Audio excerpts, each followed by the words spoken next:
बिस्मिल्लाहिर्रहमानिर्रहीम। अस्सलाम वालेकुम नाज़रीन, लाइव डॉक्टर शाहिद मसूद के साथ मैं हूं नाइला अली। नाज़रीन, आज सदर मुमलिकत आरिफ अलवी साहब से वज़ीर ख़जाना इसहाक़ डार साहब की एक अहम मुलाकात हुई। इस मुलाकात में वज़ीर ख़जाना ने मुआशी और सियासी उमूर पर सदर आरिफ अलवी साहब को ब्रीफ किया। दूसरी जानिब गवर्नर पंजाब ने इलेक्शन कमीशन को पंजाब के इंतखाबात की तारीख लेने से मुआज़रत कर दी है, जबकि साबिक़ वज़ीर आज़म इमरान खान साहब ने दौरान गुफ्तगू इल्ज़ाम आयद किया कि इलेक्शन की तारीख देने में जानबूझकर ताख़ीर की जा रही है। इस समेत दिन भर जो हम मौज़ूआत रहे उन पर बात करेंगे। हमारे साथ स्टूडियो में मौजूद हैं डॉक्टर शाहिद मसूद। अस्सलाम वालेकुम डॉक्टर साहब। वालेकुम जी, आपको सर, मौलाना गफूर हैदरी साहब ने आज कहा कि मौलाना फजलुर रहमान साहब की और उनकी तलखी हुई थी बाजवा साहब से। इस हवाले से आपने इसी नशिस्त में भी बात की। वो क्लिप हमारे पास मौजूद है, वो नाज़रीन को दिखाते हैं। वापस आएंगे, प्रोग्राम को बाकायदा आगाज करेंगे। प्ले कीजिएगा। इमरान खान साहब को इस वक्त उनको डिस्टर्ब कर रही है, और वो ये बात है कि कुछ शख्सियात की, मौलाना फजलुर रहमान साहब का जो कैंप है वो कह रहा है कि कुछ शख्सियात की मौलाना फजलुर रहमान साहब से मुलाकात हुई है, और फजलुर रहमान साहब चूंकि खैबर पख्तूनख्वा में इस वक्त पीटीएम का मसला है, तो मौलाना फजलुर रहमान साहब ने अपना एक अलग से, वो कहते हैं ना, एक अलग से दरवाजा खोला है। मौलाना साहब की एक अहम तरीन शख्सियत से मुलाकात हुई है। जहांगीर तरीन नहीं कह रहा मैं, आम तरीन शख्सियत, आम तरीन गैर सियासी शख्सियत से उनकी मुलाकात हुई है। ठीक है। और मौलाना फजलुर रहमान साहब ने वो मुलाकात किसी अच्छे नतीजे पे नहीं पहुंची, और मौलाना साहब जो हैं वो अपनी बात पे बज़िद हैं कि वो धरना करेंगे और वो एहतजाज भी करेंगे। मौलाना साहब कहते हैं कि पाक भारत जंग भी छिड़ जाए तो भी मैं अपना एहतजाज और धरना करूंगा। मौलाना साहब की अहम मुलाकातें हुई हैं अहम तरीन शख्सियत से, तो और वो नतीजा खेज साबित नहीं हुई। नतीजा खेज और मौलाना ये वो उस तरह की मुलाकातें जो अमूमन धरनों के दरमियान हुआ करती हैं, वो पहले हुई है मौलाना साहब की मुलाकातें। जी डॉक्टर साहब, ये वो दिन है जब मौलाना साहब अभी पीडीएम नहीं बनी थी, और मौलाना साहब जो हैं वो 2019 के आखिर में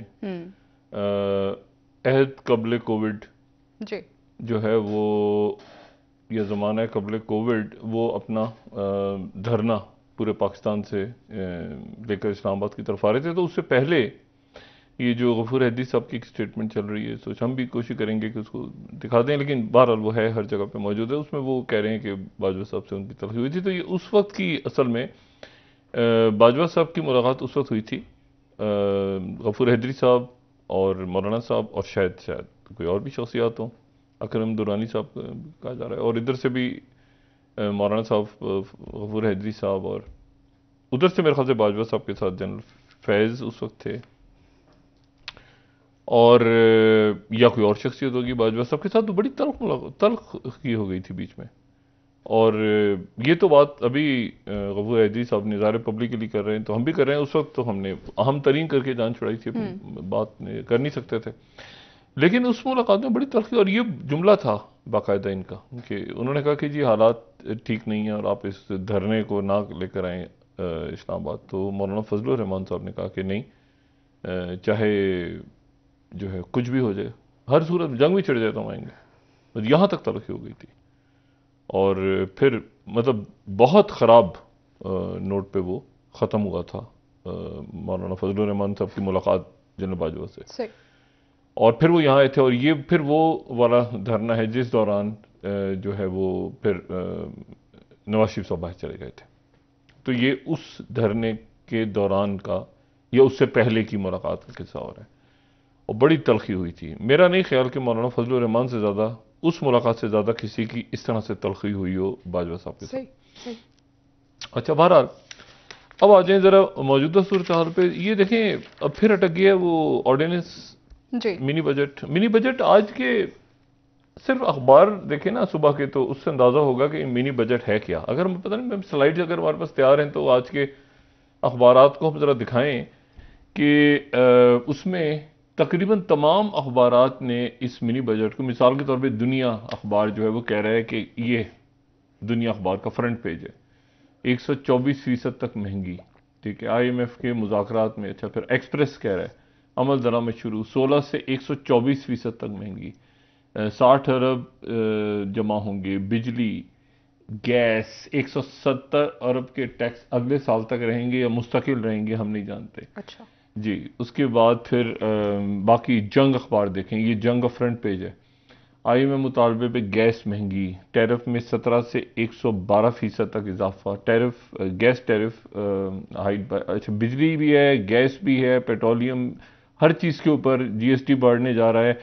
सब कुछ काबीना ने मंजूर करवा ली है, लेकिन सवाल ये है कि इसको लागू कैसे किया जाए। वहां आके मसला खराब हो गया, और ख़राब इस तरह से हो गया है कि इसहाक डार साहब की आज मुलाकात हुई आरिफ अलवी साहब से, सदर से, बिल्कुल। और आरिफ अलवी साहब से मुलाकात हुई और उसके बाद ये खबरें आई कि शायद वो ऑर्डिनेंस जारी नहीं कर रहे।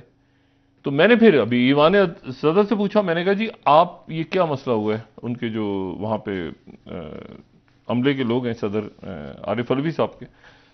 तो उन्होंने कहा कि जी आरिफ अलवी साहब ये कह रहे हैं कि आप इसको सदारती ऑर्डिनेंस से जारी करवाएं, यानी कंडीशंस आपने मानी है, उनकी लकीरें आपसे निकलवाई हैं IMF ने। ये कीमतों का जो बम है महंगाई का, ये आप आवाम के सरों पे डालने जा रहे हैं, और आखिर में आप ये तासुर देंगे कि ये तो सदारती ऑर्डिनेंस से जारी हुआ है, ये हमने कुछ नहीं किया, ये तो सदर मुमलिकत ने दस्तखत करके ऑर्डिनेंस जारी कर दी है। तो मैं इसको क्यों करूंगा, इसको आप पार्लियामेंट से जाके करवाएं, पार्लियामेंट से मंजूर। अच्छा, वहां पर IMF वाले यहां से चले गए थे, और जाते जाते एक इनको कागज का एक इतना बड़ा एक या दो कागज या फाइलें या जो भी इनको दे गए थे, कभी देख लें और इसको जो पूरा कर सकते हैं करें, हम टाइम ज़ाया ना करें, और फिर उसके बाद हम पीर के रोज फिर देखते हैं। अब वो सुबह सुबह वहां उठे होंगे IMF वाले, ठीक है, वीकेंड के बाद, तो उन्होंने उठ के जब देखा होगा कि पाकिस्तान से क्या खबर आ रही है, तो पता चला होगा कि जी अच्छा, इन्होंने यहां से उनको मुसव्वदा भेज दी है कि जी हमने ये काम सारे करने पे हम तैयार हो गए, सारे काम, मतलब किसी चीज पे कोई स्टैंड नहीं लिया। बल्कि यहां तक एक खौफनाक बात आप देखें कि लोगों ने जो अपने बैंकों में, आम लोगों ने पैसे रखवाए हुए हैं, मतलब किसी के 5,000 हैं, किसी के 10,000 हैं, किसी के 10 लाख हैं, किसी के 50 लाख हैं, हुकूमत ने यहां तक कह दिया कि उन पर भी एक मुस्तकिल टैक्स लगता रहे हर महीने, मतलब नफा नहीं, टैक्स लगता रहे। अगर आपने, वरना आप घर पे रख लें और चोर उठा के ले जाएंगे, अगर बैंक में रखना है तो बैंक उस पे, यानी अजीबो गरीब किस्म का इन्होंने एक प्रपोजल दिया था, उसको IMF ने नहीं माना। उन्होंने कहा ऐसा ना करें वरना तो लोग बैंकों से पैसे, और बैंकिंग सेक्टर ने कहा कि जी हमारे तो बैंक बंद हो जाएंगे, सारे लोग पैसा निकाल लेंगे बैंकों से। उनको पता चला कि जी आपने, यानी जरा तसव्वुर करें कि बैंक में 1,000 रुपए रखा है किसी ने, तो हर महीने वो बजाय इसके कि उसके ऊपर कोई फायदा मिले हो, उसको वो 1,000 से 950 हो गया, 950 से 900 रह गया, 900 से 850 हो गया, 850 से 800 हो गया। 2 साल बाद जाके आपने कहा कि बैंक में चेक करूं कितने पैसे रह गए थे मेरे, मैंने 1 लाख रुपए जमा करवाई थी सेविंग अपनी, तो बदला वो 80,000 पड़े। रुपए की कीमत तो वैसे ही गिरती जा रही है। और तो बहुत ही फजूल तरीन इन्होंने एक प्रपोजल रखा कि जी हम ये जो अशराफिया बैठी है बदमाशी आपकी, जो कि गाड़ियां और ये वजारतें और मुशावरतें और एलीट कैप्चर, और ये उनके तो कोई अल्ले तल्ले खत्म ही नहीं हो रहे, लेकिन आप उस पर भी टैक्स लगाने का, तो उसको IMF ने रोक दी है। लेकिन वो क्या रुक गया है, नहीं रुका अभी ये, लेकिन अभी तो फड्डा ही पड़ गया है। वो IMF ने कहा कि ना करें, और बैंक्स ने भी कहा कि हम बंद हो जाएंगे, भाई लोगों ने पैसा निकाल लेना है, और ये तो मारामारी शुरू हो जाएगी कि पैसा ही नहीं है बैंकों में। लोगों के लाखों करोड़ों कारोबार लोग कर रहे हैं, तो बैंकों में कैसे आप डिपॉजिट्स के ऊपर टैक्स लगाने की बात करते हैं। तो अजीबो गरीब किस्म का इन्होंने आइडिया दिया। वो बहरहाल अभी तक जो इतलाते हैं कि वो IMF ने कहा कि नहीं, और बैंकिंग सेक्टर ने भी, स्टेट बैंक ने भी कहा कि नहीं है, बैंक बंद करवाएंगे आप। अच्छा, फिर उसके बाद ये है कि वो सदर ने कहा कि मैं क्यों साइन करूं उसको। अच्छा, अब अगर सदर नहीं करते तो फिर मैंने पार्लियामेंट से पूछा, अभी पार्लियामानी जो लोग हैं उनसे पूछा कि भाई ये क्या मसला है। उन्होंने कहा जी मसला ये है कि अब वो तो सदर करते तो फौरन हो जाता, अब ये जो है ये आएगा एक कायमा कमेटी के पास, कायमा कमेटी से जाएगा ये कौमी असेंबली में, कौमी असेंबली के बाद ये जाएगा सेनेट की कायमा कमेटी में, गालिबन सेनेट की कायमा कमेटी के बाद जाएगा सेनेट में, फिर ये मंजूर होगा। इतनी देर में मुल्क आपका, ये तो ये था ना कि फौरन शायद साइन हो जाएगा, तो अब शायद रात तक इस पे पेश रफ्त भी हो सकता है कि इसाक डार साहब को प्रेस कॉन्फ्रेंस करें, ये भी हो सकता है, अवाम को इत्मीनान में लेंगे क्या हुआ है। लेकिन आईएमएफ वाले ये सोच रहे हैं कि ये कानून साजी जो है, ये कानून साजी अब कैसे होगी, ठीक है। पहले ही एतमाद का इतना फुकदान है, उनके यहां मौजूदगी में हमने ये तय नहीं किया कि इसको कैसे करना है, मतलब ऑर्डिनेंस के तहत करना है या हमने इसको पार्लियामेंट से करवाना है। ये अब छोटे छोटे होते हैं ना इश्यूज, नहीं वहां पर वो मतलब इसको मजीद, एक तो वैसे ही उनको एतमाद नहीं है और उसके बाद जो है वो वहां से अब ये इतलात आ रही हैं। और 170 अरब रुपए का टैक्स, अब ये कहां पे, किस चीज पे, हर शय तकरीबन, सवाए जान बचाने वाली अद्वियात, ऑक्सीजन, एड्रेनलिन, इस तरह की जो चीजें हैं उनको छोड़ के हर शय महंगी होने जा रही है। ठीक है, एक तो वैसे महंगी होने जा रही है, फिर एक जो बिजली की कीमत बढ़ेगी उससे वो महंगी होगी, फिर एक जो गैस की कीमत बढ़ेगी उससे वो महंगी होगी, फिर एक जो पेट्रोल के ऊपर जो जीएसटी आएगा उससे वो महंगी होगी। तो टैक्सेस और पीछे जो दूसरी, और ये रमजान से पहले आपने सारा करा के रमजान में लोग कैसे पहुंचते हैं। अच्छा, सबसे ज्यादा इन्होंने उस पर कर दी है, मशरूबात पे लगा दी है, यानी जो उन पे टैक्स लगा दिए रमजान के दिनों में, रमजान से पहले भी, यानी वो देखते हैं ना कि कौन कौन सी चीजें ज्यादा लोगों ने इस्तेमाल करनी है। भाई इन दिनों में लोगों ने मशरूबात पीने हैं तो मशरूबात पे ज्यादा कर दिया। तो ये जो है ये इन्होंने ये सारी, लेकिन जाहिर है करना था, ये करना था आईएमएफ, इसके अलावा चारा कोई नहीं है। लेकिन फिर भी वही बात कि 8-10 अरब डॉलर से क्या होगा जून तक, और जून के बाद क्या होगा, ये 1-2 महीने तो अभी कैसे, लॉन्ग टर्म स्ट्रेटेजी क्या है, आपने कैसे अपने खर्चे कम करने, क्या उसका कोई पता। अच्छा, फिर उसके बाद ये सूरत हाल वहां पे खड़ी है इलेक्शन कमीशन में। गवर्नर साहब ने कहा कि मैंने तो असेंबली तोड़ी नहीं, मैंने जब तोड़ी नहीं तो मैं क्यों तारीख का ऐलान करूं। मेरे नजदीक तो, यानी उनका ये है कि मेरे नजदीक तो मैंने तो तोड़ी नहीं है, जब मैंने नहीं तोड़ी, खुद ब खुद टूट गई है, तो मैं कैसे नई असेंबली के इलेक्शन का ऐलान करूं। तो मतलब है कि एक काम, अच्छा अदालत जो है वो कह चुकी है कि आप इलेक्शन करवाएं, इलेक्शन कमीशन ने, अब इसको ऐलान कौन करे, वो इलेक्शन कमीशन कह रहा है कि हम जो है वो पूछेंगे, अब यानी गवर्नर साहब रुजू करेंगे अदालत से, इसकी तशरीफ फरमाइए कि आपका जो हुक्म है ये क्या हुक्म है। अब इसमें एक एप्लीकेशन जाएगी, फिर समातें होंगी बिदर। इसमें एक इधर मसला अटक गया है कि फौरी तौर पे आपको ये आईएमएफ के साथ अभी 1 दिन चलता है, 2 दिन चलता है, 1 हफ्ता चलता है, ये आपके जखायर खत्म हो रहे हैं, मतलब खत्म हो चुके हैं ऑलमोस्ट, जो आपके ज़र मुबादला के जखायर हैं। लोग इसकी ये इंतजार कर रहे हैं कि ये आईएमएफ का, यानी अब आप देखें ना कि 14 तारीख गुजर गई, वो 31 तारीख से आके 14 गुजर गई, और वो कोई उस पर 0/0/0 उस पर पेशरफ्त हो रही है कि सदर और पार्लियामेंट के दरमियान मसला अटक गया। और उधर जो है वो गवर्नर कह रहे हैं कि जी मैं इलेक्शन जो है वो इमरान खान साहब कह रहे हैं कि दिन निकल गए। अच्छा, वो कह रहे हैं दिन कौन से निकल गए, वो कह रहे हैं आर्टिकल 6 लग गया, आइन तोड़ दिया, क्या हुआ। पीटीआई की जानिब से ये भी कहा गया कि अदालत तय करेगी ना, इलेक्शन वक्त पर ना हुए तो किसी भी हद तक जाने को तैयार नहीं, वो कोई हद नहीं तय हो रही ना। देखें, बात वो ये है कि इसमें एक तो इख्तलाफात पैदा हो रहे हैं, इधर एक तो मुस्लिम लीग नून में इख्तलाफात है ना, बिल्कुल आप जिक्र कर। अच्छा, दूसरे इख्तलाफात पैदा हो रहे हैं पीटीआई के अंदर, और वो इस बात पे है कि असेंबली तोड़ना और ना तोड़ना। हाँ। क्योंकि कई लोगों का अंदर, पीटीआई के अंदर भी ये ख्याल था कि असेंबली तोड़ देनी चाहिए, जो कि जरा हॉकिश थे, उन्होंने कहा नहीं, तोड़ के आप निकलें सड़कों पे, मारें मूरें, ये करें और होगा इलेक्शन। जो दूसरी साइड थी वो कह रही थी कि आप जरा ठहर के इस बात का यकीन हो जाए कि इलेक्शन की तरफ जाना है तो फिर इलेक्शन की तरफ जाएं। तो वो अब असेंबलियां जबरदस्त करके और इलेक्शन इमरान खान साहब को मिल नहीं रहे, और इसी तरह मुकदमे, पेशियां, नयली, ये वो सारा, और इलेक्शन असल में तो इमरान खान साहब ने जाना है ना। अच्छा, वो केपी की असेंबली भी गई, उधर की भी गई, और वो सारा जो कंट्रोल होता है, अथॉरिटी होती है ना, 2 आपके पास असेंबलियां मौजूद हैं, तो वो भी सारा जो है वो तोड़वा दिया या टूट गया, और वो पहले वर्किंग नहीं थी। मैंने तो बार बार, ये मैं बंद नहीं कहना चाहता कि इनके खान साहब से बार बार बात हुई, और ये अमेरिका वाली बात छोड़ दें, अमेरिका साइफर आगे पीछे ये चलती रहेगी, ये पता नहीं कहाँ जाके खत्म होगा ये किस्सा। ये खान साहब जो बात कर रहे हैं और आगे से वो उनको किसी तरह ले रहे हैं, ये इस तरह ले रहे हैं। अब हमने आगे की तरफ जाना है ना, तो अब जो हो गया सो हो गया, उसको तहकीकात होंगी, क्या होगा खुदा जाने। वो पीछे बाजवा साहब के बयान आ रहे हैं, उनके आ रहे हैं, वो छोड़, तो आगे क्या, आगे जो है वो ये है कि इमरान खान साहब ने इलेक्शन लेना है, हर हाल में इलेक्शन उनको मिल नहीं रहा। अभी तक इलेक्शन दूर दूर तक कहीं उनको हुकूमत देने के मूड में नहीं है। इस सूरत हाल में तो बिल्कुल ही देने के मूड में नहीं है। एक मामला था, एक सिलसिला था, एक निज़ाम था, एक अरेंजमेंट था, एक सेटअप था जो 2018 से लेके और फिर उसके बाद ये असेंबलियां टूटने तक कहीं, और ये पाकिस्तान की तारीख का कोई बहुत ही बुरा दौर था हर लिहाज से, क्योंकि उसके बाद जो बातें सामने आ रही हैं, जो इमरान खान साहब कह रहे हैं, जो नवाज शरीफ कह रहे हैं, जो मरीम नवाज कह रही हैं, जो मौलाना साहब कह रहे हैं, जो, तो वो बातें कोई हमारे लिए कोई अच्छी नहीं है, ना मुल्क के लिए अच्छी हैं, ना अदारों के लिए अच्छी हैं, और ना तारीख में अच्छे हरूफ में लिखी जाएंगी। लेकिन मसला ये है कि जितनी भी बातें हैं, जो भी कुछ होगा, जो भी कुछ खड़ा है, वो बाजवा साहब के साथ बातचीत में तय हुआ है जी। अब बाजवा साहब नहीं है, चले गए, मतलब रिटायर हो गए।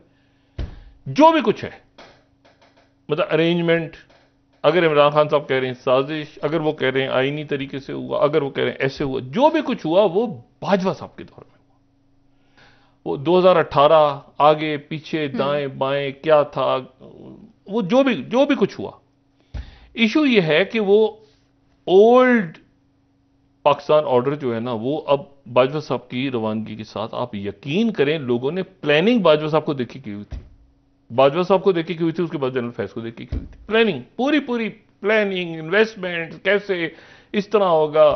जनरल फैज आप सोच रहे हैं ना, सारा काम हम छोड़ के कराची के बलदियाती मंसूबों के इजलास की सदारत करना, बिल्कुल ऐसे होगा, यूं सड़कें बनेंगी, ऐसे होगा, ये उधर से उधर, अल्लाह खैर सलाम।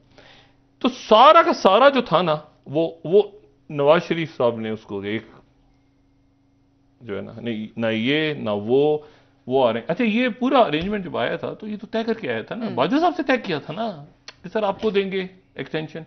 वो इमरान खान कह रहे हैं ना एक्सटेंशन लेनी तो मुझसे ले लेते, मैं दे देता। वो देखिए ना, अब मसला ये है कि ये, अच्छा अब लेकिन हुआ ये है कि वो नवाज शरीफ साहब के पास जब ये गया इधर मामला, अच्छा नवाज शरीफ साहब को चिड़ है एक्सटेंशन के लफ्ज से, चिड़ नवाज शरीफ साहब को लफ्ज, वो जो 2019 वाली एक्सटेंशन, बुरे तजुर्बात रहे वो 2019 वाली जो एक्सटेंशन थी जी, लेकिन वो फिर नजरिया जरूरत के साथ दे दी उन्होंने, एक एक्सटेंशन में डाला जिसके ऊपर वो जो है वो कह रहे हैं कि जी सवाए उसके मैं उसके खिलाफ था, शायद नवासी साहब कह रहे हैं। और तो मसला ये है, बहरहाल मैं से भी लेकिन वो फिर दे दी उन्होंने, एक्सटेंशन हो गई। और वो एक्सटेंशन जो थी उस वक्त इमरान खान साहब भी जाहिर, लेकिन इमरान खान साहब को था कि ये वो दिन था जो इमरान खान एक नाराज से होके चाहे, और बड़ा वो याद है सबको जो फटा पड़ा था फरूक नसीम साहब, और मतलब एक बहुत झगड़ा हुआ था बहुत ज्यादा। तो वो बहरहाल अब इशू ये है कि वो सारा अरेंजमेंट वो था, उनके साथ था। ये जो मामला हुआ कि नवाज शरीफ साहब ने कहा नहीं, कि नवाज शरीफ साहब ने सबसे ज्यादा अपॉइंटमेंट्स किए, उन्होंने कहा नहीं ना ये ना ये ना ये ना ये ना ये जो है ये मेरिट पे होगा, मेरिट पे जो भी कर दो। तो मेरिट पे हो गया, मेरिट किसी की कैलकुलेशन में नहीं था,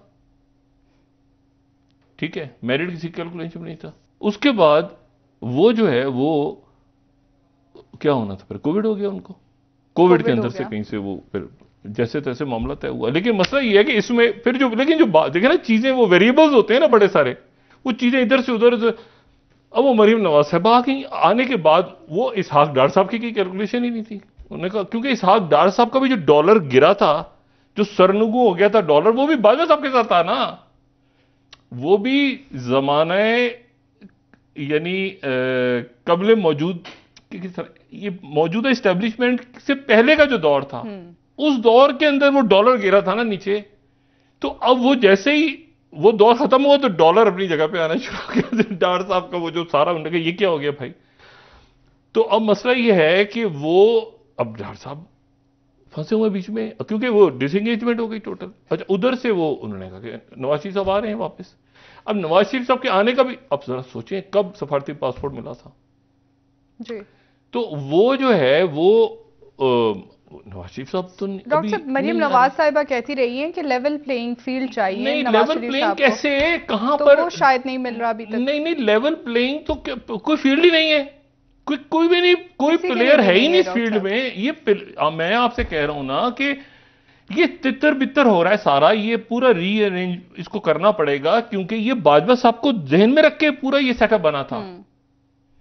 शहबाज शरीफ जब आए थे तो ये हुआ था ना, पीपल्स पार्टी, शहबाज शरीफ साहब, एमक्यूएम, सारी ये था ना कि बाजवा साहब का एक्सटेंशन देंगे हम, ये तय हुआ था। मतलब और उसके बाद एक आईनी अंदाज के अंदर करारदाद वगैरह पेश हुई, सब कुछ हुआ। अच्छा, तो मसला ये है कि लेकिन वो कोई यहां पर कोई जो है ना वो पॉलिटिकल वो नहीं है, जो मैं बात पहले भी कह रहा था ना। अब वो लेवल प्लेइंग फील्ड में यही हो सकता है कि इमरान खान को आप गिरफ्तार कर लें, उसके नतीजे में ये मईशत का क्या होगा। अच्छा, इलेक्शन डिले होता है, इमरान खान साहब के लिए वो टाइम गया कि इलेक्शन अगर नहीं होता और वो दिन गुजर जाते हैं और 2 हुकूमतें उनकी निकल गई हाथ से और लोग इजी हो जाते हैं कि लोग देखें ये वक्त है कि इमरान खान साहब इलेक्शन हासिल करें। इलेक्शन मिलेगा तो वजीर आजम बनेंगे, और वजीर आजम अगर इलेक्शन क्या है, जबकि खान साहब अदालतों में भी जा रहे हैं, फैसले भी उनके हक में आ रहे हैं कि आप जल्द से जल्द इंतखाबात कराएं, इसके अलावा तो और क्या उनकी अपनी स्ट्रेटेजी है ना भाई। खान साहब की जो है वो तो अपनी, पहले जेल भरो उन्होंने कहा, वो जेल भरो। अब ये कि आइन बचाओ, तो आइन बचाओ तहरीक क्या है? आइन बचाओ तहरीक भाई आइन की तो तशरीह अदालतें करेंगी ना। बिल्कुल बिल्कुल। तो अदालतें तशरीह आइन की करेंगी, तो आइन तो मतलब वैसे कहां पर है आइन मुझे नहीं पता, लेकिन जहां पर भी है उसकी तशरीह अदालतें करेंगी। तो अदालतें जो हैं वो अब देखें क्या होता है। लेकिन मेरा जो नुक्ता नजर, अच्छा फिर वो आज फिर समात हुई उनकी नैब की तरमीम अपनी जगह चल रही है, अदालत उस पर रोज एक रिमार्क से जब भी होती है। तो सर ब्रेक से वापस आके इस पर बात कर लेते हैं, खलाई मखलूक का क्या हुआ उस पर भी बात कर लेते हैं डॉक्टर साहब, ब्रेक से वापस आके। नाज़रीन एक ब्रेक हमारे साथ। इसका ताल्लुक पाकिस्तान से आगे तक निकलेगा। अच्छा हाँ हाँ अच्छा ठीक है, बात करते हैं आपसे मजीद। नाज़रीन ब्रेक, हमारे साथ रहिए।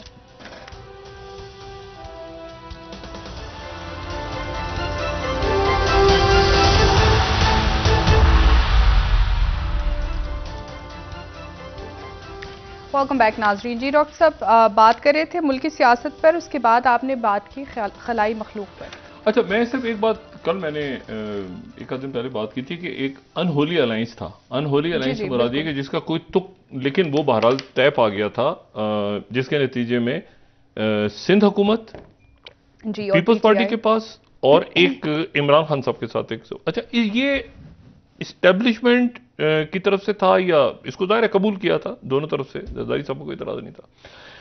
लेकिन इसके जो पब्लिक में जो खदोखाल है ना, वो खदोखाल पब्लिक में उसके ऑप्टिक्स अच्छे नहीं जा रहे थे।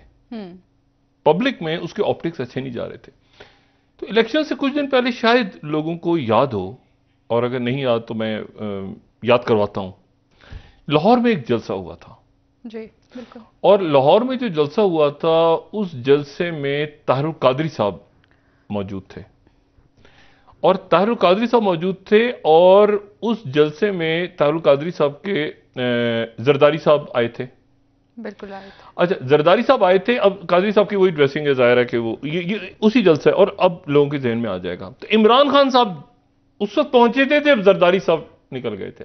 पहले ये हुआ था कि जरदारी साहब की मौजूदगी में ही ये इमरान खान साहब थोड़ी देर। अच्छा, अब तो उस वक्त बात जब मेरी हुई, जो शख्सियात यहाँ मौजूद हैं स्टेज पर भी, और तो मैंने कहा कि यार एक मिनट जरा, ये तो बड़ा बहुत ही, अच्छा ये वो वक्त है जो जरदारी साहब ने वो गवर्नमेंट गिरा दी थी बलूचिस्तान वाली ताड़ करके, तो इधर। तो अब मसला ये हुआ था कि उस वक्त ऑप्टिक्स खराब थी, ऑप्टिक्स खराब जाती इसकी कि यार, अच्छा जरदारी साहब को इतराज नहीं था, इमरान खान साहब, इमरान खान साहब ताखिर से पहुंचे थे जलसे में, सबको याद होगा, और जरदारी साहब पहले पहुंच गए थे, चौधरी शुजात साहब भी थे गालिबन, और उसमें जो है वो ये अगला जो सेटअप है इसके खदो खाल तय पा गया। तब जाहिर है जहां कादरी साहब होंगे तो फिर वहां पर नवाज शरीफ कैसे होंगे, ठीक है ना। तो डॉक्टर ताहिरुल कादरी साहब की जरदारी साहब से अच्छी बातचीत रही है हमेशा, और बेनज़ीर भुट्टो साहिबा जो हैं वो मिनहाजुल कुरान की रुकन भी एक जमाने में रही हैं, उन्होंने रुकनीत भी ली थी। तो ताहिरुल कादरी साहब का जरदारी साहब से और बेनज़ीर भुट्टो साहिबा से बड़े अच्छे ताल्लुक, लेकिन रहे तो वो ताल्लुकात उस वक्त कादरी साहब वो शख्सियत थे जो दरमियान में एक रोल प्ले कर सकते थे कि दोनों हाथ खड़े करके और कहें मुबारक हो, मगर वो गड़बड़ हो गई। वो इमरान खान ने कहा कि ये नहीं, आप ऐसा है कि ये चले जाए, मैं बाद में आता हूं, लेकिन वो फिर तारुल कादरी साहब जो है वो अल्लाह खैर सलाह। तो ये मैं उस जलसे की बात कर रहा हूँ, ये धरने की तस्वीरें नहीं है, ये जो मैं तस्वीरें दिखा रहा हूँ ना, ये धरने की नहीं है। ये ऐसे जरदारी साहब और इमरान खान को ना मिला, ये वाली तस्वीरें लोगों के जहनों में आ गई होंगी, मैं जिस जलसे की बात कर रहा हूँ। ये धरना नहीं है, ये वो है जो लाहौर का जलसा था, बिल्कुल याद, ठीक है। अच्छा, तो बहरहाल एनीवे आगे चलें। आगे ये है कि इमरान खान साहब को चाहिए इलेक्शंस, हुकूमत इस वक्त अच्छा, और गिरफ्तारियां आने वाले दिनों में, और गिरफ्तारियां और नाअहली, इमरान खान साहब की और गिरफ्तारियां। और पहले दिन जब ये बात हुई थी कि क्या इलेक्शंस होंगे या नहीं होंगे, तो उसमें हमने शाखावर साहब को और शाइख उस्मानी साहब को लिया था। तो शाखावर साहब आईनी बात कर रहे थे और जो शाइख उस्मानी साहब हैं वो रियलिस्टिक बात कर रहे थे, प्रैक्टिकल बात, वो आइडियलिस्टिक बात कर रहे थे, वो रियलिस्टिक बात कर रहे थे कि जी ऐसा होगा कि हुकूमत को चाहे तो आगे कर सकते, करे कोई ना कोई दरमियान में से आइन जो है उसमें से 100 चीजें निकाल लेगी हुकूमत, वो हो गया।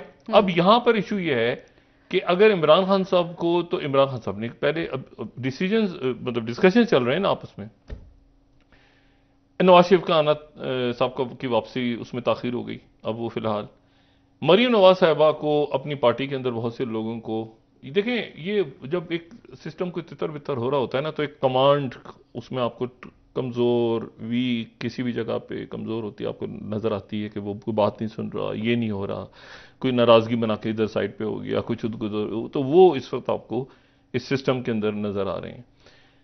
खान साहब को हर हाल में इलेक्शन की तरफ जाना है, अगर इलेक्शन में ताखीर हुई, अच्छा ये जो तासुर है कि खान साहब इस्टेब्लिशमेंट से अमेरिका, इसको खान साहब से ज़ायल करना है इस तासुर को, मगर वो ज़ायल करने से फ़ायदा कुछ नहीं हो रहा इस वक्त, क्योंकि इस्टेब्लिशमेंट तो मुकम्मल साइड पे हो गई है।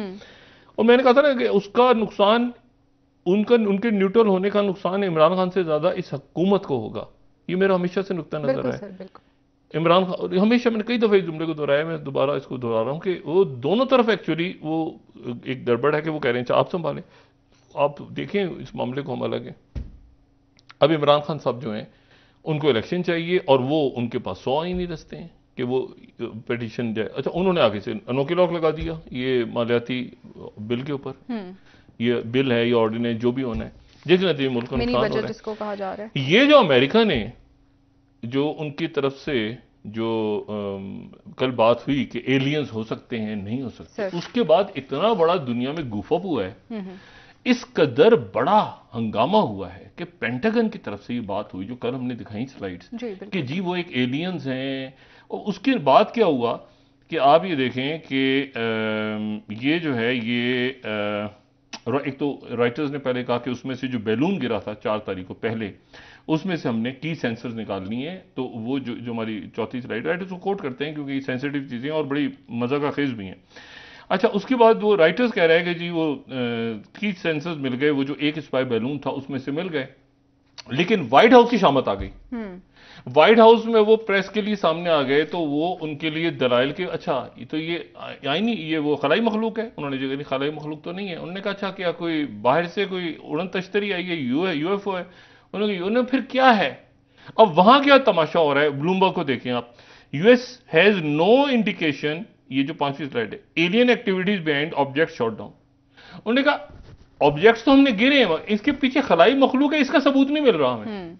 अच्छा अब इसी को ये टाइम मैगजीन है, वो क्या कह रहा है, White House rules out aliens, खलाई मखलूक तो नहीं है, but say source of UFO remains unclear. मगर ये यूएफओ कहां से, उड़न तश्तरियां कहां से आई ये भी तक वाज़ेह, ये टाइम मैगजीन है। जी जी मतलब आप तमाशा देखें।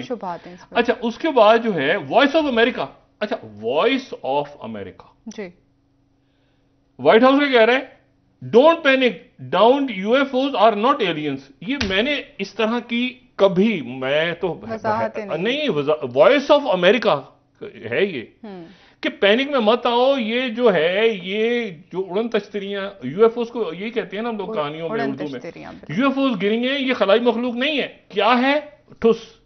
अच्छा न्यूयॉर्क टाइम्स से कह रहे हैं unidentified objects were not sending communication, यानी ये उन्होंने सुराग लगा लिया कि वो जो उड़न तश्तरियां थी वो पैगाम रसानी नहीं कर रही थी, but pose very real threat to aircraft, वो जहाजों के लिए खतरा थी, वो कोई उनका राब्ता नहीं था किसी। क्या अजीबो गरीब किस्म का वहां पर एक रौला रप्पा पड़ा हुआ है अमेरिका में। सीबीएस न्यूज का कह रहा है White House no indication of aliens और extra territorial activity sorry with recent take down of high altitude objects. अब ये क्या भला है, सीएनएन कह रहा है White House offers few answers on object shot from sky. वो क्या था, उसको गिरा दिया, उसके ऊपर टेंशन हो गई, उसके बाद वो एंथनी ब्लिंकन अब जा रहे हैं म्यूनिख कॉन्फ्रेंस में और वहां पर उनकी शायद मुलाकात हो जाए चाइना के वज़ीर ख़ारजा वहाँ पर आ रहे हैं म्यूनिख सिक्योरिटी कॉन्फ्रेंस में, और टर्की में वो 35-36 हज़ार अमवात हो गई हैं, अल्लाह ताला खैर करे। शहबाज शरीफ साहब वहाँ जा रहे हैं। सही। अच्छा, ये मौका अब वो है मौका, क्योंकि अमीर कतर वहाँ पे, वज़ीर ख़ारजा भी साथ उनके होंगे, बिलावल भुट्टो जरदारी साहब, और जनाब वहाँ पर अमीर कतर वहाँ पर आ गए। अच्छा। और दूसरी जो बात है वो ये है कि वहाँ पर अब दीगर जो सरबराहान मुमलिकत हैं वो भी या वो छोटे छोटे ट्रिप्स लेके, मतलब इसराइल का फॉरेन मिनिस्टर भी पहुँच गए, मलेशिया के प्राइम मिनिस्टर वो आज पहुँच गए हैं वहाँ पे, तो वो जाके इमदाद दे के और फिर वो निकल रहे हैं, जो कि एक अच्छा। और आज तैयब उर्दगन जो यूएई के अंदर एक समिट हुई है, वर्ल्ड गवर्नमेंट समिट, तो उससे तैयब उर्दगन ने खिताब किया है और ये कहा है कि हम इसको सारी ज़िंदगी नहीं भूलेंगे कि जिन लोगों ने हमारी मदद की है इस घड़ी पे। सऊदी अरेबिया ने पहुंचा दी हैं कोई 35-40 उनकी जहाज़ पहुंच गए हैं, सीरिया और ये यूएई के भी, और सारी पूरी दुनिया। मैंने आपसे कहा ना, इसमें जो है वो ये नहीं देखना चाहिए कि कौन सा मुल्क हुआ, सब एक तरफ इंसानी बुनियाद सारी दुनिया से। लेकिन इसमें जो इशू है वो ये है कि जो अब फाइनेंशियल टाइम्स का लिख रहा है, ये जरा देखें, जरा एक मिनट, फाइनेंशियल टाइम्स कितना संजीदा अखबार है। इस 16वीं स्लाइड देखें, balloons, aliens, Chinese espionage, US struggles to explain the aerial computers. अब ये तो एक ऐसा तमाशा लग गया है। ऑफिशियल्स कह रहे हैं कि इनका साइज जो था वो 40,000 पे था, नहीं वो 60,000 पे था, तो नीचे था। अच्छा, तो क्या था, तो गिरा क्यों दिया आपने अगर खतरा नहीं था? यानी एक चीज उड़ रही थी, वो क्या थी, उसको फिर वो गिरा दिया, उसके टुकड़े नहीं मिल रहे, वो कैसे उड़ रही थी, उसको कंट्रोल कौन कर रहा था, वो क्या था, उसके अंदर कोई मतलब कैमरे थे क्या, कुछ नहीं पता चल रहा। वो तो मतलब वो गिरा दिया, F-22 तैयारे, F-35 तैयारे ऊपर जाके, और वो बयान दे दिया कि इसमें तो एलियंस और यूएफओ तो वो फंसे हुए हैं। हाँ। अच्छा, इब्राहिम रईसी पहुंच गए वहां पे चाइना, उनकी मुलाकातें बड़ी अहम हो रही हैं। और दूसरी जो बात है वो ये है कि इस पूरी उन्होंने नेटो ने कहा है कि ये ऑफेंसिव शुरू हो गया है। ये जंग इतनी बढ़ने जा रही है, ये यूक्रेन वाली जंग इतनी बढ़ने जा रही है आने वाले दिनों में कि इसकी हिद्दत, असल हिद्दत, मैंने कहा इस टेल में जब जंग चली जाए ना, और पाकिस्तान ने ये देखना है कि देखें ये बुरा वक्त है जी। ये हम इन हालात से, या तो कौमें इस तरह का जो सूरत हाल क्रिएट होती है ना, अफरा तफरी, आइन पे कोई पाबंदी नहीं कर रहा, मईशत तबाह हो गई, समझ नहीं आ रहा कोई, या तो कौमें इससे निकल जाती हैं, और जो बाउंस बैक करती हैं ना, या तो इसमें गायब हो जाती हैं, अगर उनकी क़यादत, उनकी लीडरशिप, उनकी जो अवाम है, लोग इस वक्त जिम्मेदारी का मुजाहिरा ना करें। वरना फिर जापान भी बनते हैं कि 2 न्यूक्लियर बॉम्ब्स गिरे, और फिर आज के जापान को देखें आप, फिर जर्मनी को देखें आप, जहां हिटलर शिकस्त, बिल्कुल, और आज के जर्मनी को देखें, बिल्कुल या तो बाउंस बैक करती हैं कौमें, ठीक है, चाइना को देख लें सेंसिटिव ह्यूमिलेशन के बाद, या तो बाउंस बैक करती हैं, या फिर उसी में बह के वो हालात और वाकयात पे छोड़ के अपने आप को। मेरी दुआ है और मेरा यकीन भी है इस पे कि पाकिस्तान इसे बाउंस बैक करेगा। ठीक है डॉक्टर साहब, इस पूरे इंशाल्लाह सर, इंशाल्लाह, उम्मीद यही है। नाजरीन, ब्रेक ले लेते हैं। बदमाशिया का खात्मा लेकिन जरूरी है, बहुत जरूरी है, बहुत जरूरी है। नाजरीन, ब्रेक, हमारे साथ रहिए।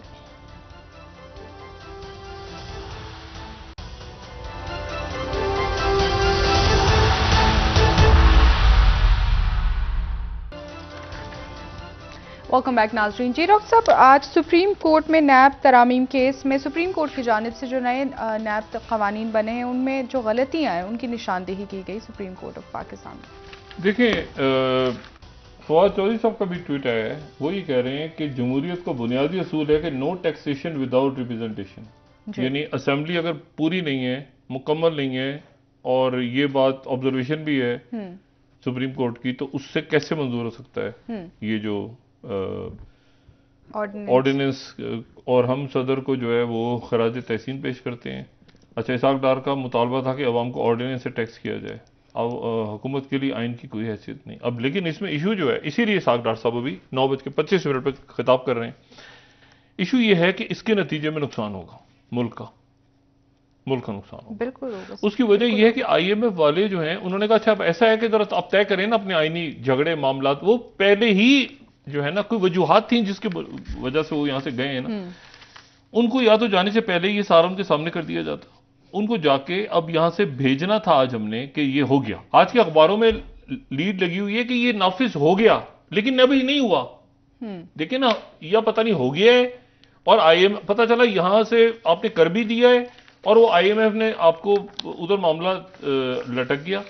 तो बात यह है कि हम लोग इसमें अपनी रियासत का, कुछ जगह है जो सियासत होती है, कुछ जगहों पे रियासत का मामला। अब ये मामला जो है ये कहां जाके खत्म होगा ये मैं नहीं जानता, ठीक है, और ये एक नया डेडलॉक है। तो इससे अगर तो हम आगे निकले ना यहां से, क्योंकि जितनी ताखीर होगी, मैंने आपसे कहा कि वहां एलसीज नहीं खुल रही, कंटेनर्स खड़े हुए हैं। अब ये कड़वा घूंट क्या, ये पूरी जहर की बोतल है, इसको पीने के लिए भी हमें जो है वो ये करेंगे तो आगे बढ़ना है ना। अब वो कौमी असेंबली का इजलास, कौमी असेंबली के अंदर पीटीआई ने गालिबन, जो मुझे किसी इनकी रहनुमा ने कहा कि हमने खत भी लिख दिया कि ये नुमाइंदा असेंबली नहीं है आईएमएफ को। तो अगर आईएमएफ ने पहले भी बात की थी कि क्या आप इसकी मुखालफत तो नहीं करेंगे, तो ये मुखालफत ही हुई ना कि पीटीआई। अच्छा, तो ये इससे ये हम नहीं निकलेंगे ना अगर, ये मेरे लिए बड़ी हैरान कुन बात है वैसे। लेकिन ये है कि तहरीक इंसाफ गालिबन ये कह रही है कि आपके नजदीक तो आइन की हैसियत नहीं, आप इलेक्शन का ऐलान करें और फिर उसके बाद हम देखते हैं कि मामला किस तरफ जाते हैं, हम इसमें साइन वाइन करने का सोचेंगे। आप अगर आइन से कर सकते हैं तो हम भी आइन के, सदन ने भी आइन की तहकीक आया कि आप उसको पार्लियामेंट से करवाएं। आपके गवर्नर को जो है वो नहीं समझ आ रहा आइन, या ज्यादा समझ आ रहा है आइन, तो हमारे सदर को भी ज्यादा समझ आ रहा है आइन। इसके नतीजे में नुकसान मुल्क का हो रहा है। बिल्कुल ऐसी है रियासत के नुकसान है। बहुत शुक्रिया डॉक्टर साहब। नाज़रीन, प्रोग्राम का वक्त खत्म हुआ, कल इंशाल्लाह दोबारा आपसे मुलाकात होगी। मुझे नायरा अली को इजाजत दीजिए। अल्लाह हाफ़िज़। अपने दोस्तों, रिश्तेदारों, गिरदोनवा के लोगों सब ख्याल रखिएगा।